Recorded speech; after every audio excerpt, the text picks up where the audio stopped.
Ok, então vamos lá. Título da palavra de hoje: Como a dor e a perda podem expandir a sua alma. E a gente vai começar a ler, então, 1 Coríntios 10 e 13.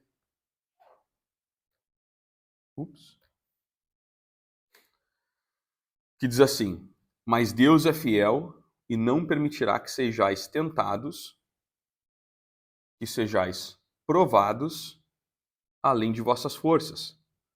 Pelo contrário, juntamente com a tentação e com a provação, nos proverá livramento de sorte que possais suportar.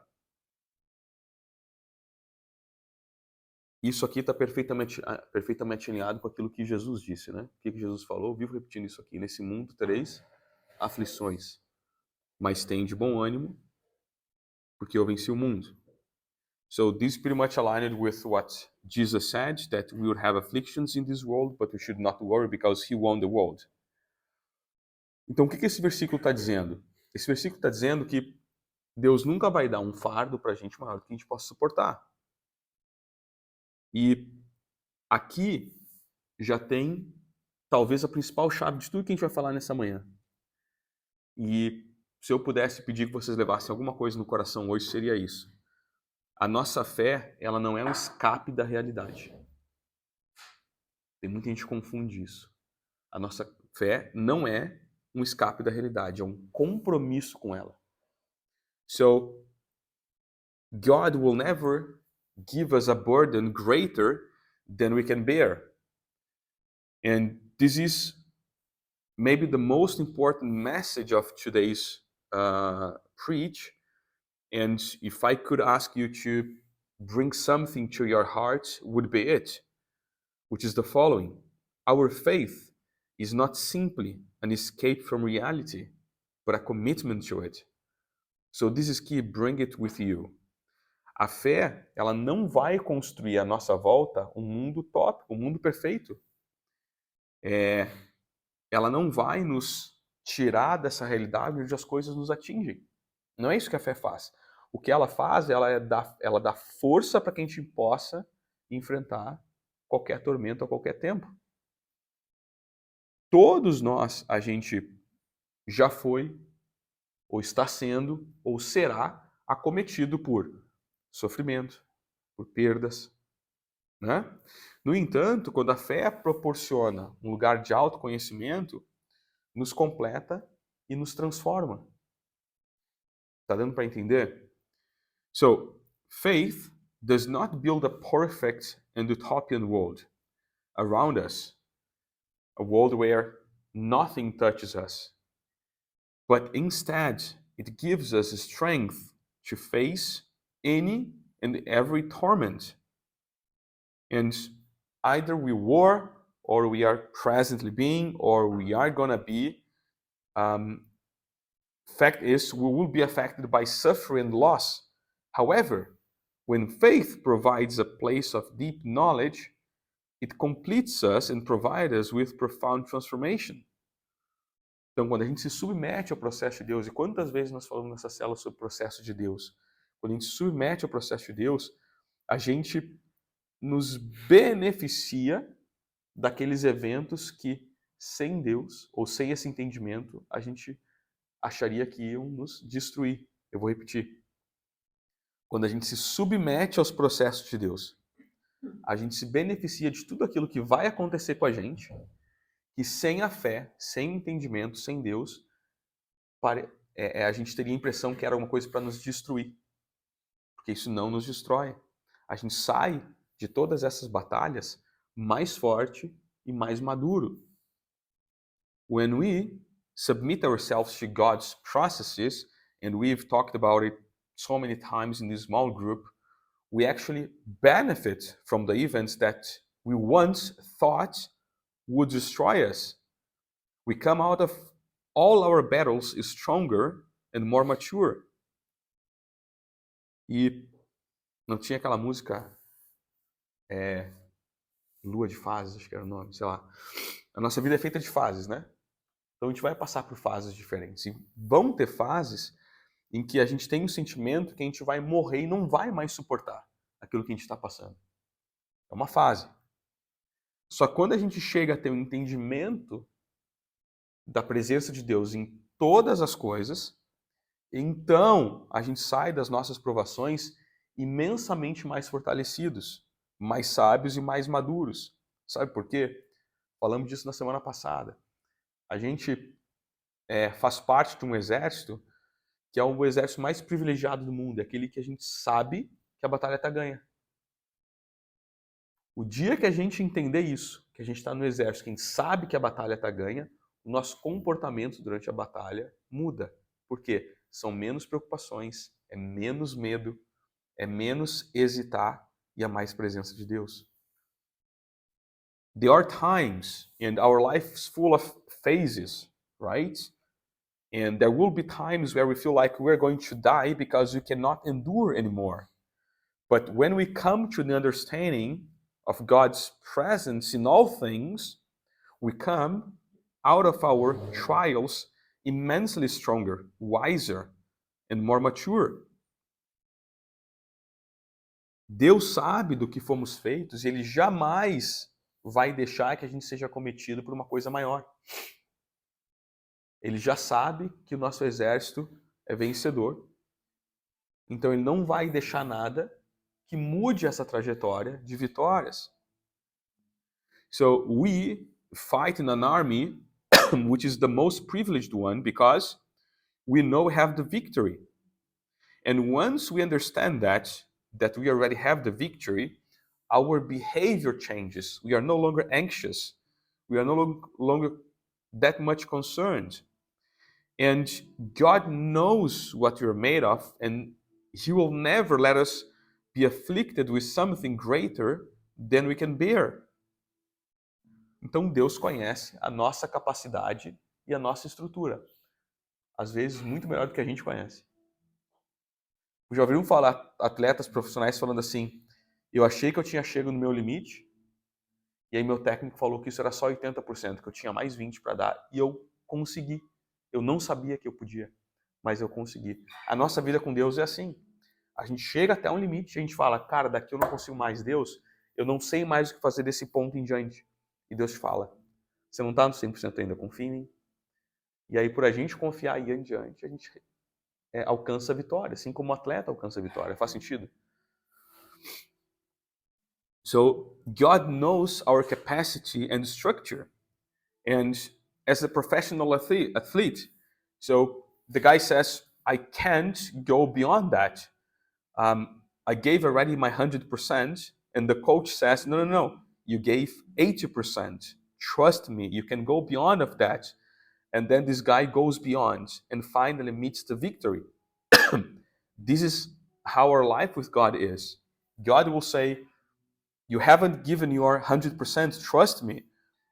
And when we run that extra mile, we achieve the victory we are waiting for.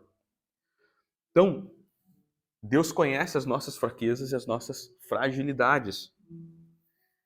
Como também conhece o potencial que a gente tem. E Ele também conhece as estratégias de nos fazer expandir e crescer, mesmo no meio das maiores privações ou provações que a gente possa enfrentar na vida. Coloca um pouquinho de água para mim, por favor. Deus pode usar como meios de fazer que a gente viva uma bênção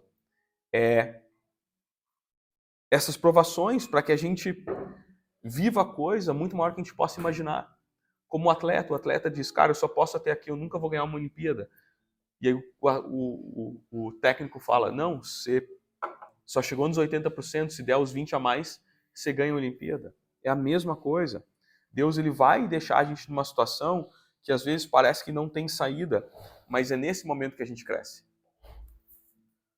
So, He knows our weaknesses and fragilities, as well as our potential, and has in His hands the strategies to make us expand and grow. And even in the greatest trials we may face in our lives, God can use them as means to make us leave blessings even greater than we could imagine.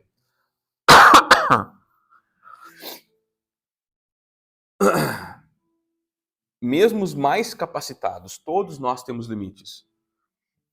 E quem me conhece já deve ter percebido que eu sou super competitivo.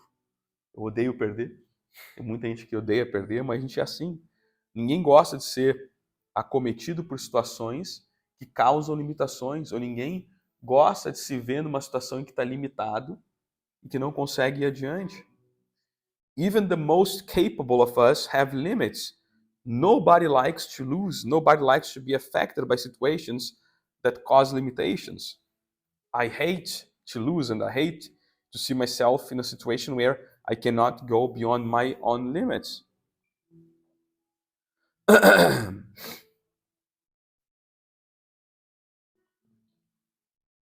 Mas quando isso acontece, a gente às vezes não sabe como lidar. A gente não sabe como lidar com isso. E sabe qual que é o problema? É que ao invés de buscar a direção de Deus em como lidar com isso, a gente eventualmente vai procurar um atalho para lidar com as feridas, para não ter que lidar com elas. Como o assunto está muito relacionado com o que a gente falou na semana passada, é como se a gente vê uma situação, a gente não quer enfrentar, a gente vira o rosto. Vocês lembram o que eu falei na semana passada, quando a Bela cortou o queixo? Minha filha, aos 2 anos, 3? 2? Caiu do balanço, abriu o queixo, quebrou dente, tive que levar ela para emergência do hospital, para dar pontos, tal, suturar. E quando a gente estava lá na cama do hospital, ela se agarrou em mim e ela se agarrou, eu não tinha força para soltar ela porque ela estava com medo. Isso era uma situação tão traumatizante para mim, talvez muito mais para mim do que para ela, que eu chamei a Gil e falei, eu não consigo enfrentar isso, enfrenta por mim. Então, às vezes a gente busca esse atalho. Eu tinha um atalho, que era, cara, eu não consigo enfrentar essa dor, Gil, enfrenta isso por mim. Se ela não tivesse, ela ia ser obrigada a enfrentar isso, sim ou não? Então, quando a gente está com dificuldade de lidar com as feridas, a gente pode procurar atalho. E esse atalho, às vezes, é responsabilizar outras pessoas pelas ações e situações que são endereçadas somente a nós. A gente brinca nas reuniões da empresa que, quando uma coisa der errado, a gente fala, quem é que não está na reunião? Fulano. Então a gente culpa fulano. Porque não está aqui para se defender. Mas é isso, às vezes, nós estamos em situações que é nossa culpa e nossa responsabilidade, mas que pela dificuldade de lidar com as feridas que isso causa, a gente vira o rosto ou culpa outra pessoa.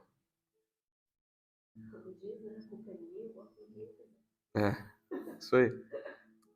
So when it happens, we often don't know how to deal with it and look for shortcuts to deal with our wounds, so we do not have to deal with them. You might remember from last week when I shared the story of Isabella hurting her chin, and I had to bring her to the hospital for the suture, and I could handle the cry and the pain from her, so I had one shortcut, which was calling Gil and asking her to deal with it. If she wasn't there, I would have to deal with it. So very often we find shortcuts. And at some point, we'll have to decide whether our afflictions, at times we seek to blame other people for actions and situations that are addressed only to us. It's like you might have been through this situation where something went wrong at work and you have a meeting with a bunch of people. When you do such a joke, of course, you have close people, and you say, who is not in the call? And then you say, okay, let's blame that person, right? So this is what happens. We sometimes we can't deal with the fact that we made a mistake. We are responsible for a certain situation, and we do not want to deal with it. Em algum momento, galera, a gente vai ter que decidir se essas nossas aflições, elas vão nos esmagar ou se elas vão ser plataforma para novas possibilidades. Se elas vão ser plataforma para transformação do nosso próprio eu. At some point, we'll have to decide whether our afflictions will crush us or be platforms for the new possibilities, or be platforms for our own profound transformation. E aí, quero convidar vocês para a gente ler o que está lá em Jó. So we're going to read now Job 1 from 13 to 19. Lá Jó 13:19 diz o seguinte: Sucedeu um dia em que seus filhos e suas filhas comiam e bebiam vinho na casa do irmão primogênito, que veio uma mensageira a Jó e lhe disse: Os bois lavravam e as jumentas pasciam junto a eles. De repente, deram sobre eles os sabeus e os levaram e mataram os servos a fio da espada. Só eu escapei para trazer-te a nova. Falava este ainda quando veio outro e disse: Fogo de Deus caiu do céu e queimou as ovelhas e os servos e os consumiu. Só eu escapei para trazer-te a nova. Falava este ainda quando veio outro e disse: Dividiram-se os caldeus em 3 bandos, deram sobre os camelos, os levaram e mataram os servos ao fio da espada. Só eu escapei para trazer-te a nova. Também falava este ainda quando veio outro e disse: Estando teus filhos e tuas filhas comendo e bebendo vinho em casa do irmão primogênito, eis que se levantou o grande vento do lado do deserto e deu nos 4 cantos da casa, qual caiu sobre eles, e morreram. Só eu escapei para trazer-te a nova. Aqui a gente vê uma sequência de más notícias e todas elas são avassaladoras, né? Essa é a história de Jó. Ele perdeu tudo. E essa história pode retratar a nossa vida também com as coisas que a gente perde. Uma magnitude maior ou menor, mas a história serve para a gente pensar sobre aquelas coisas as quais a gente julga que a gente perdeu. A sequence of bad news, all overwhelming. This is the story of Job, who lost everything. And this story may replicate our own story, maybe in a different magnitude, but in a certain extent, it describes our own story and helps us to make a respective reflection about it. Então, Jó sofria perdas. E é difícil pensar alguém na história da humanidade que perdeu tanto quanto ele. Estou exagerando? Pensa o seguinte. Ele perdeu família, filhos e riquezas num só dia. Depois ele perde a saúde. Ele perdeu tudo, perdeu os servos, perdeu tudo. A vida é feita de ônus e bônus, lutas e glórias, choros e risos, montanhas e vales. Todos nós vamos perder alguma coisa. É um fato.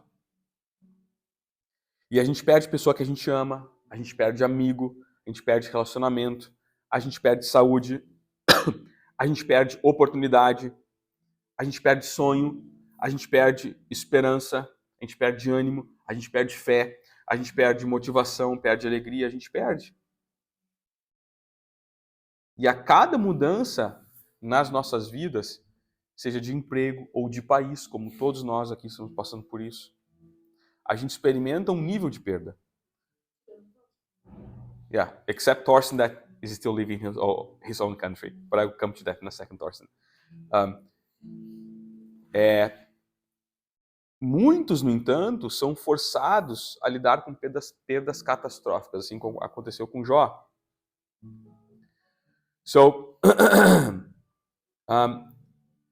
Job suffered losses, and perhaps like no one else in the history of history, and he lost his family, his children, his wealth in just one day, and then he lost his health. He lost everything, servants, everything.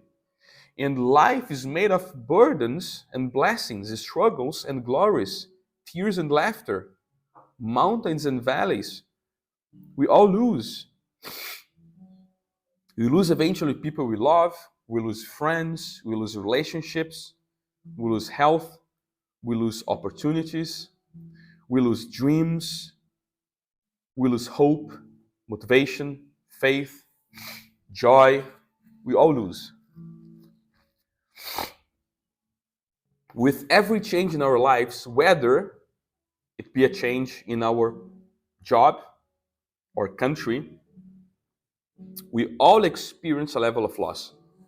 We leave things behind. However, many are forced to deal with catastrophic losses. Dentre essas perdas, a gente vai ter situações assim que são desesperadoras.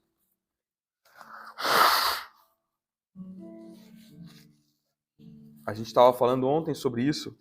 A Gil me falando sobre a professora de alemão com 40 e poucos anos que morreu de câncer e deixou um filho de 8 anos para trás.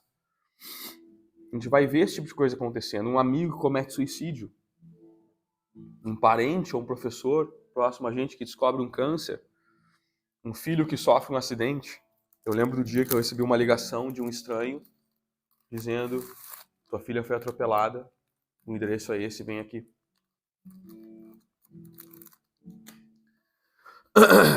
Um familiar morre, um marido, uma esposa que descobre da pior forma que está sendo traída, contra a sua vontade, apesar de esforço para evitar. Pessoas estão lidando com divórcio, ou uma crise financeira, que faz o nosso castelo desmoronar. O nosso castelo é aquilo que a gente tem quando a gente está com a família, a nossa casa, e vem uma crise financeira e começa a trazer problemas no relacionamento, a gente começa a perder coisa, perde a casa, nosso castelo desmorona, perdas. Um amigo que você confiava cegamente te trai, amizades rompidas, um casal recém-casado que tem problemas de esterilidade e descobre que não podem então ter filhos. A lista é infinita, a gente poderia ficar horas falando sobre as perdas que a gente pode enfrentar na vida. A friend who commits suicide, a relative who discovers a cancer. She was talking to me yesterday about her German teacher that died out of cancer, and she was in her 40s. So, losses. A child who suffers an unexpected accident, as happened with Isabella when a stranger called me and said, your daughter was hit by a car, that's your address, come here. A family member who dies, a husband or wife who discovers in the worst way that they are being cheated on, despite their efforts to prevent it. You are dealing with the divorce, financial crisis that make a castle crumble. A friend you trusted completely betrays you, broken relationships, the discovery of infertility for a newly married couple who dreams of having children. The list is endless. We could be going on and on. E é interessante que a gente chega até a sentir culpado quando a gente percebe que pessoas, mesmo pessoas dentro da igreja, podem ter falhas. E elas podem nos decepcionar por serem falsas às vezes, ou simplesmente imperfeitas. We even feel guilty when we discover that even within the church, people can be flawed and can disappoint us by being false or simply imperfect. E na verdade, a gente mesmo perde aquela inocência, aquilo que a gente idealizou na família de Deus, né? A gente idealiza uma igreja, uma família de Deus, e a gente perde a inocência. E é porque a gente descobre que a família, essa na igreja, ela é formada por pessoas tão incompletas quanto nós mesmos, tão imperfeitas quanto nós mesmos. In fact, we lose ourselves, the innocence that which we idealized in the family of God as the perfect family. But we discovered that the church is made of people as incomplete as we are.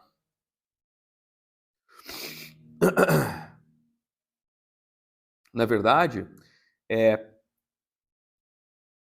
voltando para Jó, e eu tentando contextualizar sobre o que a gente está falando tamanho das perdas que a gente vai enfrentar, quem é hoje o homem mais rico do mundo? Quem é que está no topo da lista?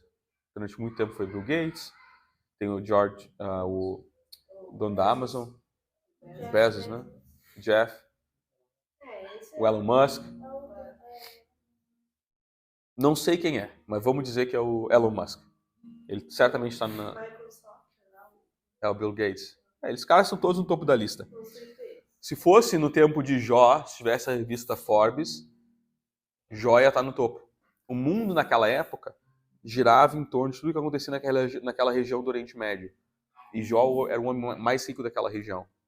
Então Jó, ele seria o topo da lista hoje na revista Forbes. Quer ver? Vamos ver o que está escrito lá em Jó 1 e 3. Possuía 7.000 ovelhas, 3.000 camelos, 500 juntas de bois e 500 jumentas. Era também muito numeroso o pessoal a seu serviço,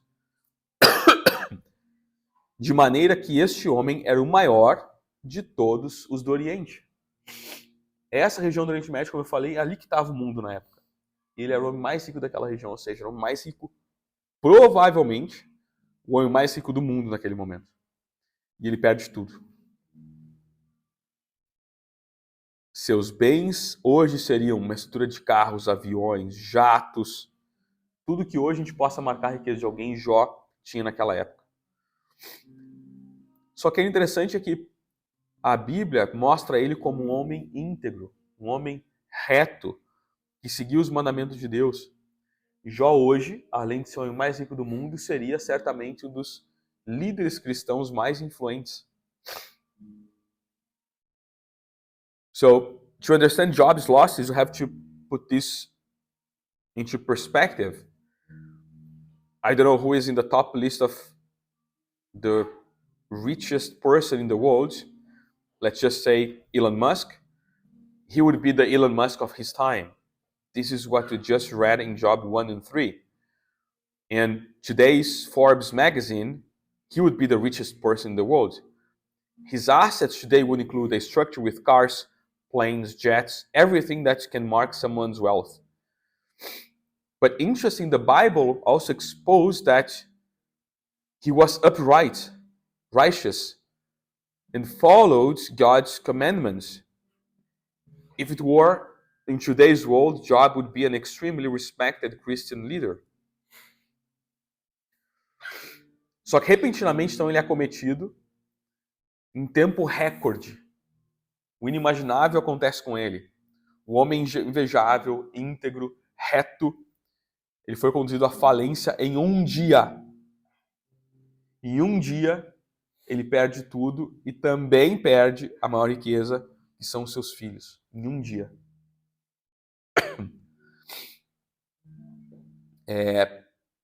Vamos colocar isso em perspectiva mais uma vez.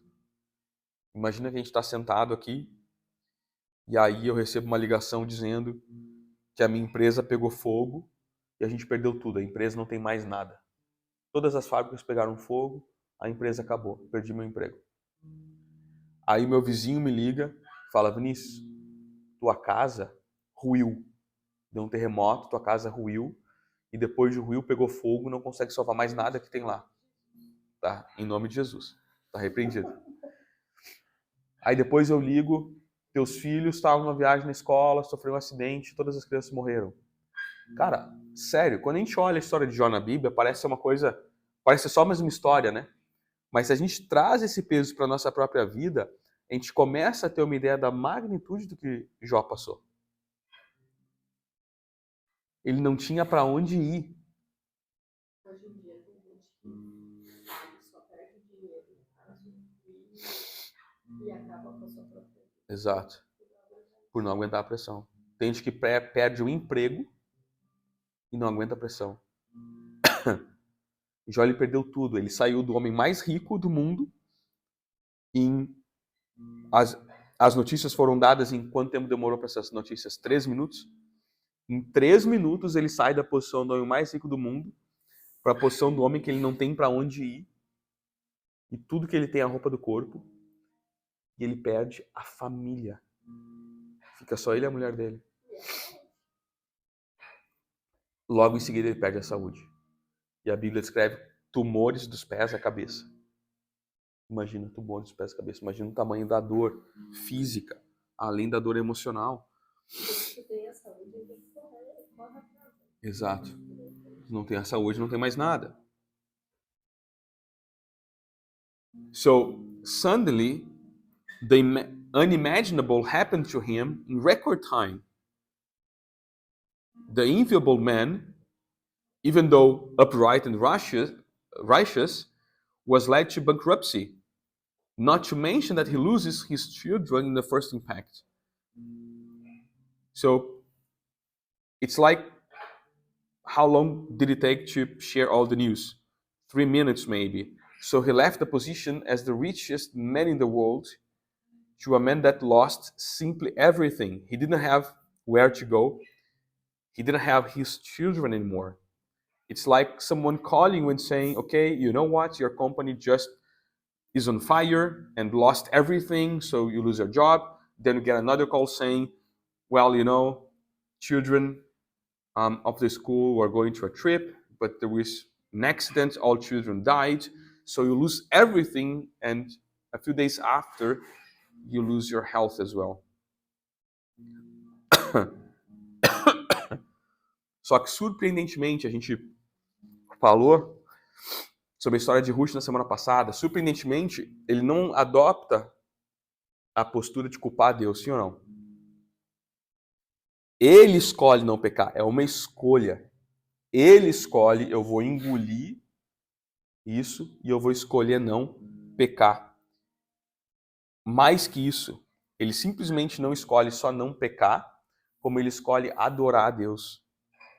Essa perda brutal ele responde com adoração. Surprisingly, he does not take the attitude of blaming God. He chooses not to sin. He responded to each brutal loss with worship. So let's read Job 1, 20, 22. Então vamos ler o que está escrito em Jó, capítulo 1, 20 e 22. Então Jó se levantou, rasgou o seu manto, raspou a cabeça e lançou-se em terra e adorou. E disse, nu saí do ventre da minha mãe e nu voltarei. O Senhor o deu e o Senhor o tomou. Bendito seja o nome do Senhor. Em tudo isto, Jó não pecou, nem atribuiu a Deus falta alguma. Jó é uma referência para todos nós quando a gente passa por perdas. Porque em tudo isso ele não pecou, ele não atribuiu a Deus falta alguma. Job is a reference to all of us when we go through losses. In all this, he didn't sin and did not attribute any wrongdoing to God. Mas quando ele tentava se levantar e se recuperar, o corpo dele foi tomado por feridas malignas. É difícil saber exatamente o que aconteceu, mas para a gente contextualizar, é como se ele tivesse tido câncer em todos os órgãos do pés e a cabeça. A Bíblia não descreve dessa forma, eu estou só colocando no contexto para a gente entender da forma que a Bíblia escreveu. Hoje em dia seria, ele teve câncer em todos os órgãos do corpo, inclusive a pele dos pés e a cabeça, ele estava destruído. But while he tried to get up and recover, his body was taken over by malignant wounds. So the Bible does not describe it as cancer, but if I want to put this into some perspective that we can understand today, it is like he had cancer all over his body, from the top of the head to the bottom of his feet. E aí vamos ver o que está lá em Jó 2, 7, 8. Let's read Job 2, 7 and 8, que diz o seguinte: então saiu Satanás da presença do Senhor e feriu a Jó de tumores malignos, desde a planta do pé até o alto da cabeça. Jó, sentado em cima, tomou um caco com ele para raspar-se. Cara, que situação, hein? Você perde tudo e aí você olha para o seu corpo é tomado por câncer, ao ponto de você não conseguir nem coçar mais com a mão.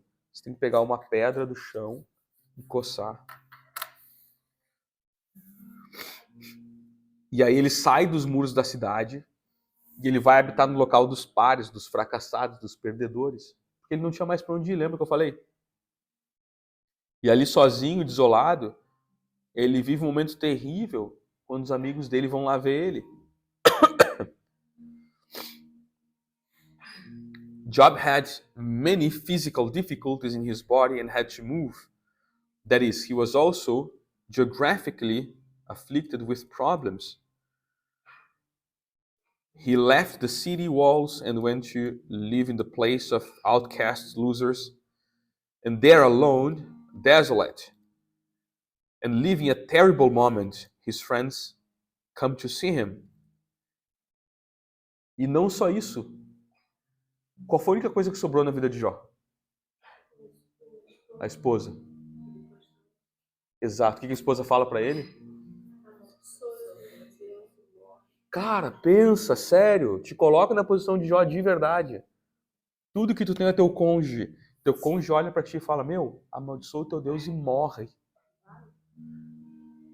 Existia um pingo de dignidade na vida de Jó ainda nesse sentido. E aquele pingo foi embora.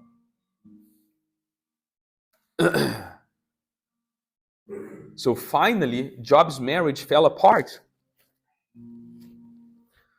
What happened, if you remember? His wife says, why don't you curse your God and die? Man, he didn't have anything else. All he had was his wife next to him, and she does it. Para ser justo com a esposa dele passou exatamente pela mesma coisa que ele passou. Sim ou não? As coisas também eram dela, os filhos eram dela, só que ela não aguenta. Ela não aguenta ver tudo desmoronar. Ela não aguenta perder os filhos. E mais que isso, ela está numa posição um pouquinho diferente, porque ela vê um homem justo naquela situação de Jó já doente. E ela também não aguenta ver o próprio marido passando por aquilo. E assim ela deixa as emoções falarem mais alto. E ela sugere que Jó amaldiçoe seu Deus e morra. And to be fair with his wife, she was going through the same things, right? She also lost everything because everything also belonged to her. And he also lost her children. And she's even in a bit of a different situation because she's seeing her precious husband going through that, losing his health. So, but she can't handle it. So then she suggests that he curse God and die. É difícil imaginar alguém conhecido que tenha passado por essa mesma realidade. Essa natureza de sofrimento é difícil a gente reconhecer na vida de mais alguém. It's difficult to imagine someone we know has gone through the same reality. The nature of his suffering is unrecognizable.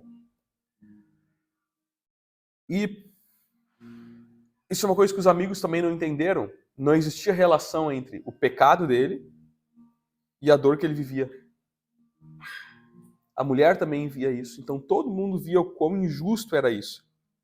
Aí a gente pode se questionar. E onde estava Deus quando Jó, um homem tão íntegro, provavelmente mais íntegro que todos nós nessa sala, talvez mais íntegro que todos nós juntos, porque a Bíblia descreve que Jó não passava por uma viúva e um órfão sem estender a mão. Quantas vezes a gente passa pessoas na rua e a gente não estende a mão?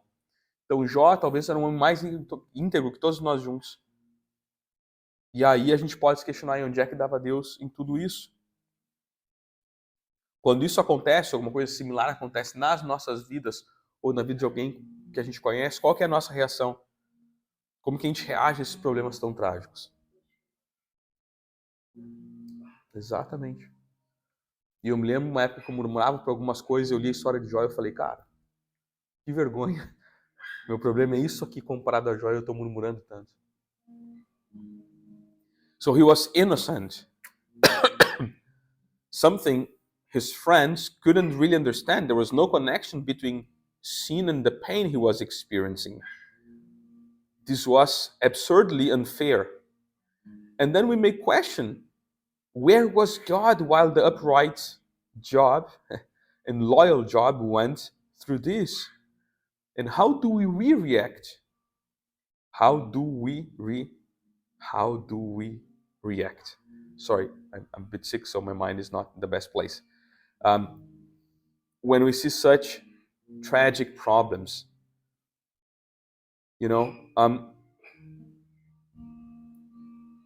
às vezes, por coisas tão menores, a nossa fé fica abalada, né?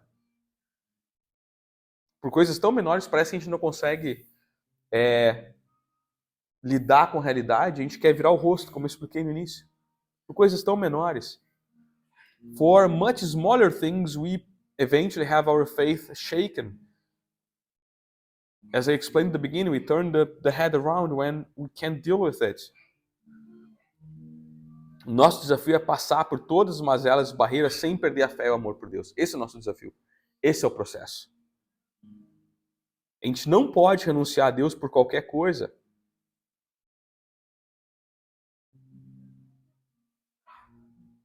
Às vezes a gente prefere optar por alguma coisa que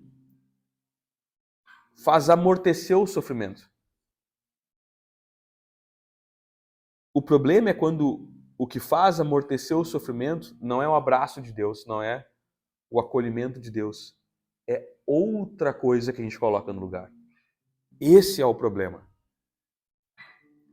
Nunca foi problema ter sentimentos, nunca foi problema estar triste, nunca foi problema estar depressivo com a tristeza. O que acontece com Cristo quando ele vê Lázaro morto e vê todas as pessoas na volta chorando? Ele chora. Nunca foi errado se entristecer.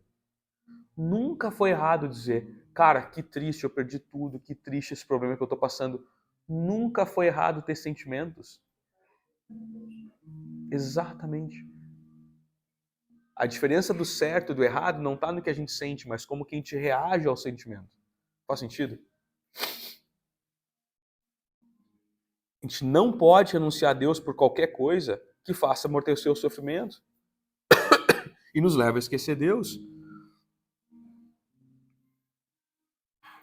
Our challenge is to go through all the difficulties and barriers without losing faith and love for God. We cannot renounce God for anything that makes us numb the pain and forget about God. It's like when Jesus saw his friend died and he saw everyone around crying and sad, he also cried.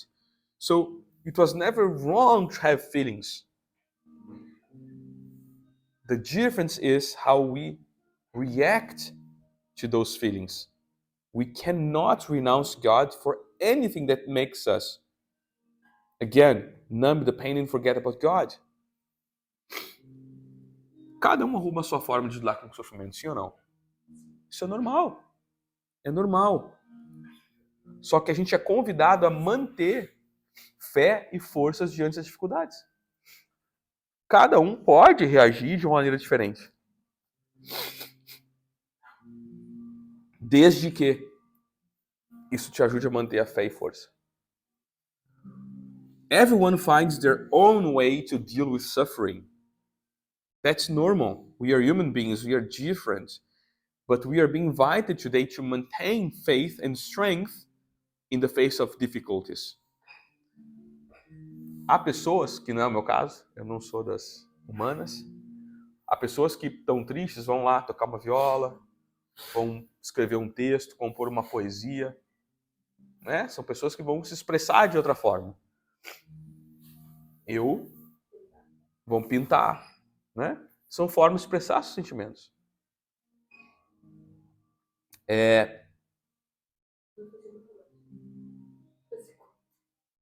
Eu vou provavelmente estudar, vou pegar alguma coisa e vou estudar, para manter minha cabeça ocupada. Então não é o problema. O problema não é o que a gente está se sentindo. A questão é o que a gente faz com esse sentimento. Infelizmente, o resultado de negar e minimizar as nossas feridas nos tornam cascas com sorrisos pintados. Porque olha só, Jó não guardou para ele. Falamos isso na semana passada. Quem é que guardou para si? sogra da Ruth, lembra? Que ela até falou, meu nome agora é Mara, que significa amargurada. Jó, ele não guardou o sentimento para si. Ele expressou os sentimentos. Só que ele teve cuidado na maneira como ele expressou os sentimentos. Ele não culpou Deus.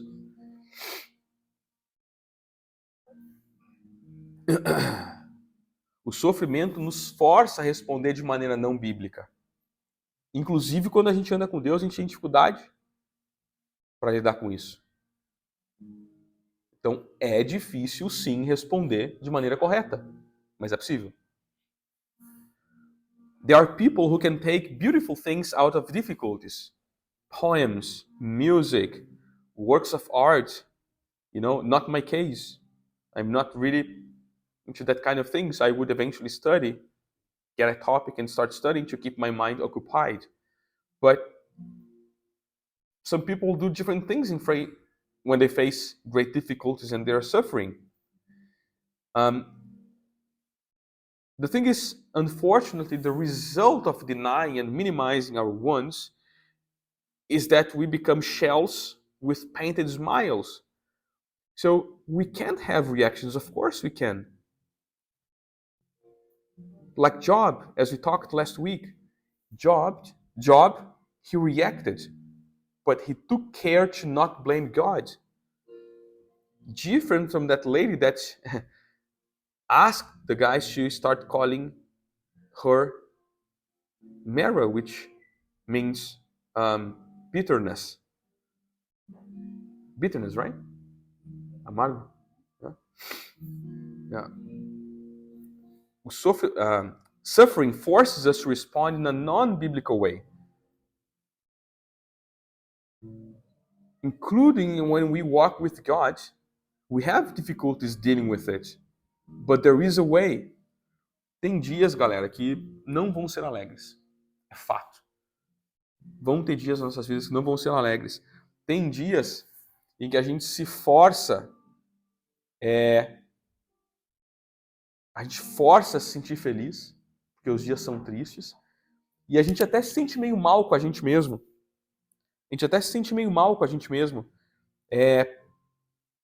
Se sente culpado por estar nessa coisa de eu estou tentando ser feliz, mas a situação à minha volta está me forçando a me sentir diferente. Há dias em que músicas não saltam das nossas bocas. There are days when we are not happy. There are days when we force ourselves to kind of feel happy and we even feel guilty for trying to.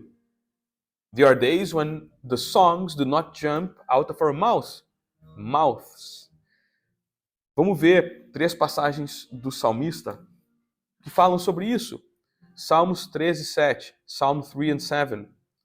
Levanta-te, Senhor, salva-me, Deus meu, pois feres nos queixos todos os meus inimigos e aos ímpios quebra os dentes. Salmos 10 e 5. São...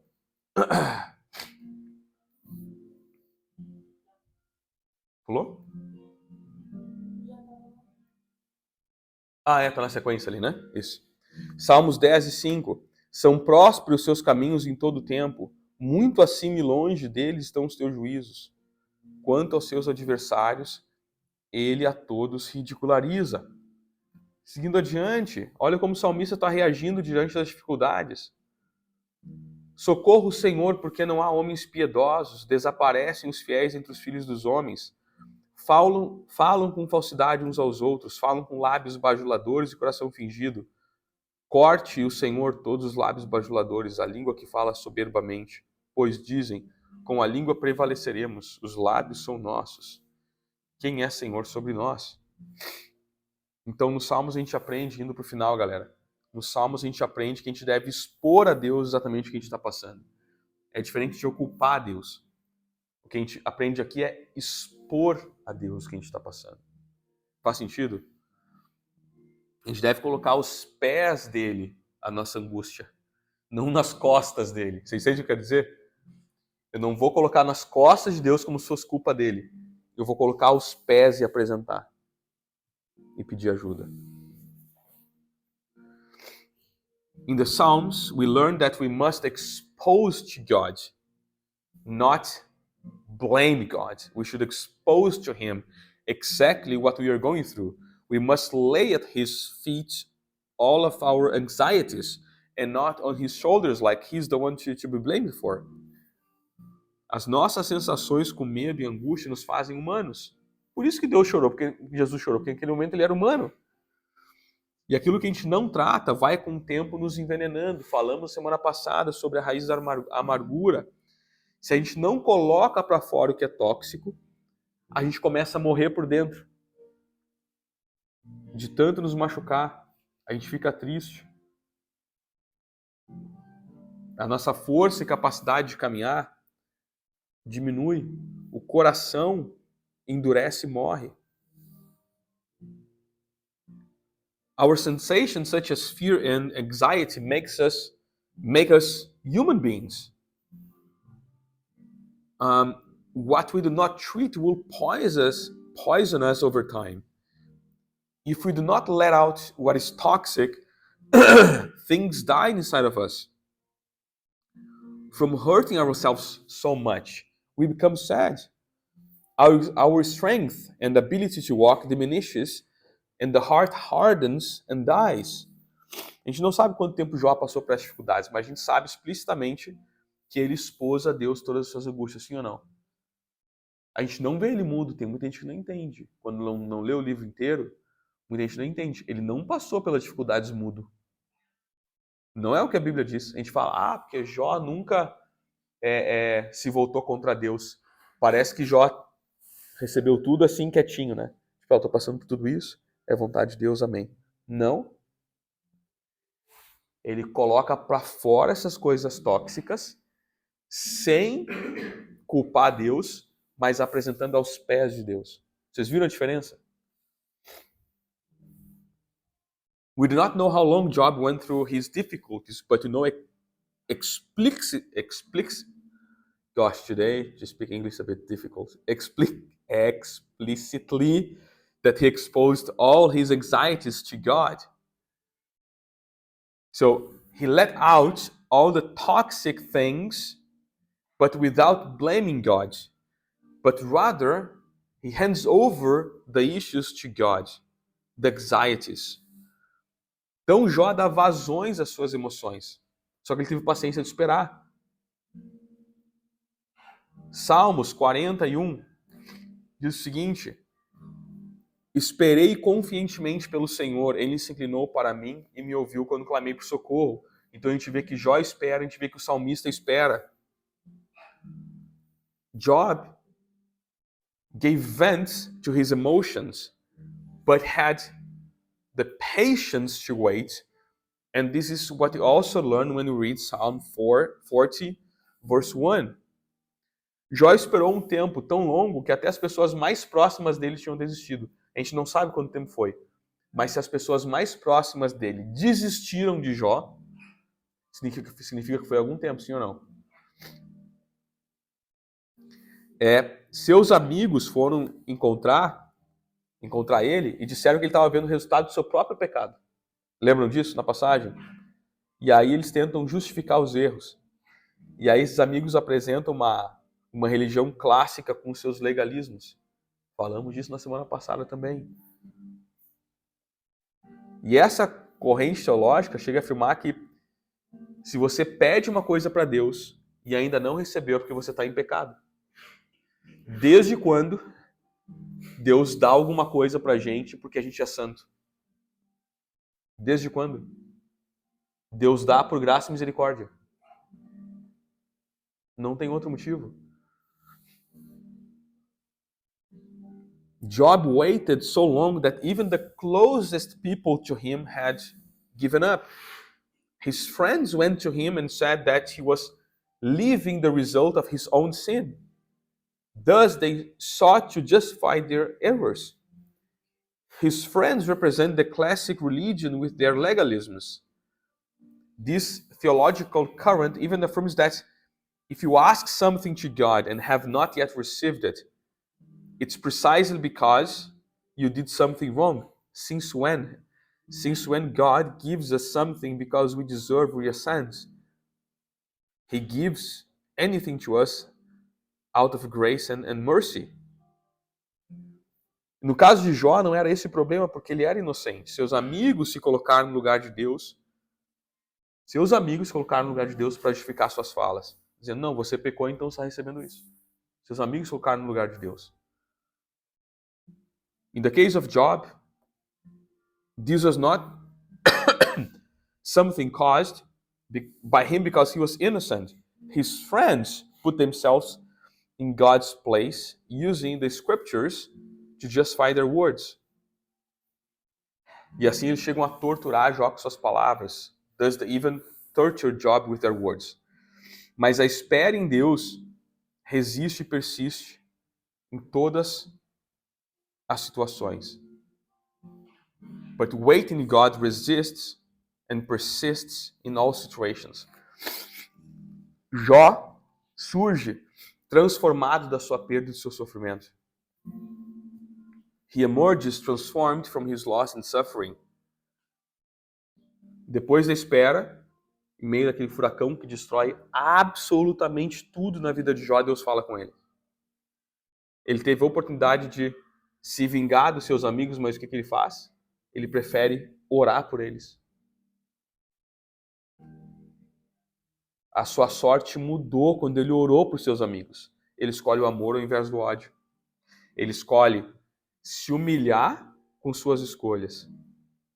E com isso ele cria espaço do antigo para o novo.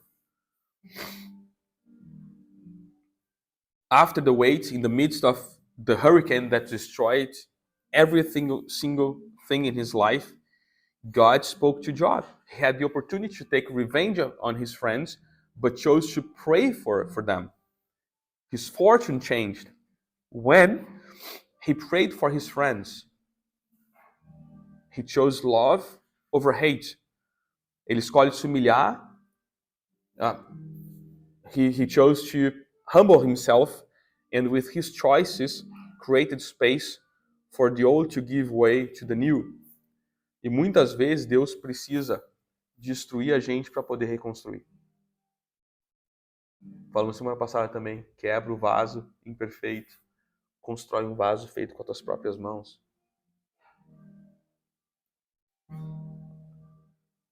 Often God needs to destroy in order to rebuild, as we talked last week. Break this imperfect vase and make something new with our own hands. Então, em tudo que a gente está passando, galera, Deus está nos reconstituindo ou reconstruindo. Amém? Deus quebra o vaso velho para o vaso novo. Há uma finalidade para tudo que a gente está vivendo. Há um propósito para as lutas que nos acometem. Há um propósito. Deus está nos moldando e nos transformando em quem sozinho a gente não poderia ser. Já pensaram nisso? O que Deus está fazendo a gente passar, está nos transformando em alguma coisa que por nós mesmos a gente não conseguiria nunca se transformar. Faz sentido?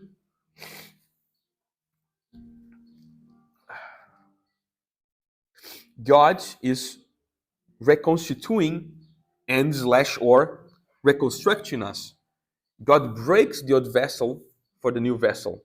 There is a purpose in everything we live. There is a purpose in all the struggles that afflict us. God is shaping us and transforming us into who we could never be on our own.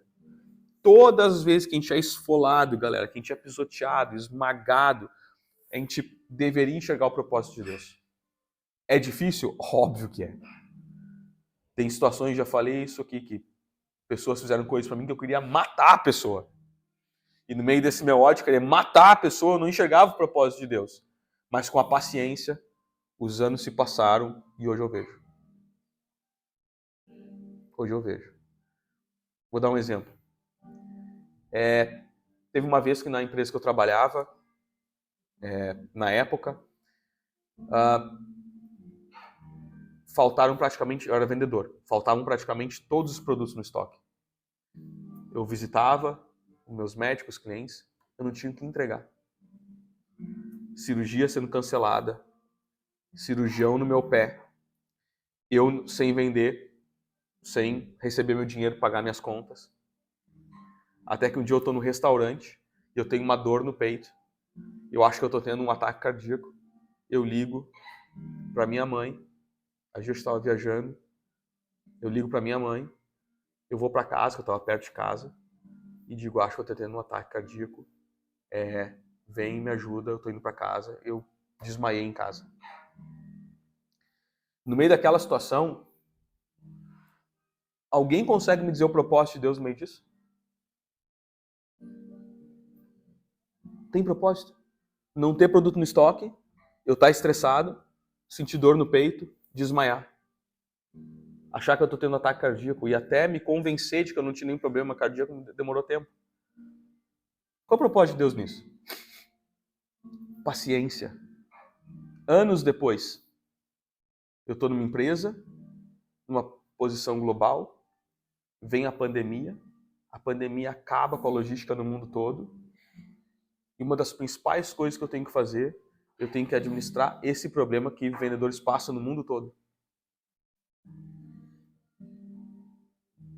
Anos depois, ali de uma forma ou outra, Deus me usou para ajudar todos os vendedores que estavam passando pelo que eu passei lá atrás. Mas quando eu estava lá atrás, eu estou falando coisa de 15 anos atrás, talvez. Né? Há 15 anos atrás eu não via propósito. Então, enquanto a gente está no meio disso, é difícil ver propósito de Deus. É difícil. Mas você tem duas opções. Opção A, acredita que tem propósito de Deus e seja paciente. Opção B, acredita que não tem propósito e reage de qualquer maneira. Porque a gente não faz mais sentido acreditar que Deus está nisso. Every time we are skinned, we can see God's purpose. Even the greatest losses are instruments to expand our limits. Back in the day, maybe 15 years ago, I was working in a company and I was a sales guy and we didn't have any products in stock anymore. So surgeries being canceled, surgeons coming to me all the time complaining, and then I'm there stressed. I'm in a restaurant close to my place and I feel like a pain in my chest. I call for help. I remember calling my mother, telling her, you know what, I'm going home. I think I'm having a heart attack. And then I go home, I passed out, and I couldn't see the purpose of God in the middle of that. I couldn't see at all. What would be the purpose of God in not having any product in stock? Then I didn't know what to do. Years later, I'm in a global position in a company, and the pandemic happens, and then my company and every other company didn't have logistics working as usual. So I end up managing the situation that I have been through years ago, helping all the sales guys all over the world to manage this situation. So that's the purpose of God that I couldn't have ever imagined 15 years ago. The thing is, if we wait, we'll be blessed and rewarded. Então, se a gente esperar, galera, a gente vai ser abençoado e recompensado, amém? Quando Jó se lançou, ele foi transformado. Deus restituiu tudo que ele possuía antes. When Job surrendered, he was transformed. God restored everything he had before. Depois de tudo que perdeu, Deus abençoou. Ele viveu 140 anos desfrutando de tudo que ele recebeu em velhice. Então a gente tem que esperar o fim em meio à guerra. A gente está na guerra hoje, mas se a guerra tem um fim, a gente tem que esperar. After everything he lost, God blessed him and then lived 140 years enjoying everything he received and in old age. So you must wait for the end in the middle of the war. Nós somos obras de Deus que a beleza final só pode ser vista no final do processo. Faz sentido? A gente é uma obra. Deus está nos construindo como obra. A beleza só vai ser vista no final. Deus está nos construindo. We are God's works that can only be seen in all their beauty at the end of the process. We must wait for the complete work and not give up before. Deus, a gente tem que sempre confiar em Deus nos momentos mais cruéis. A espinha dorsal da teologia de Jesus é que sofrimento e morte trazem o quê? O que aconteceu com ele? Sofrimento e morte traz ressurreição, salvação. João 12, 24. Em verdade vos digo, se o grão de trigo caindo em terra não morrer, fica ele só, mas se morrer, produz muito fruto. We must always trust in God in the most crucial moments. The backbone of Jesus' theology is that suffering and death produce salvation and resurrection, and this is what we read in John 12, 24. Então, Deus transforma a vida de Jó de maneira irreversível e no final ele afirma: Jó, eu te conhecia só de ouvir, mas agora meus olhos te contemplam. So God transforms Job in an irreversible way, and in the end he affirms, I had heard of you by word of mouth, but now my eye has seen you. Amém, galera?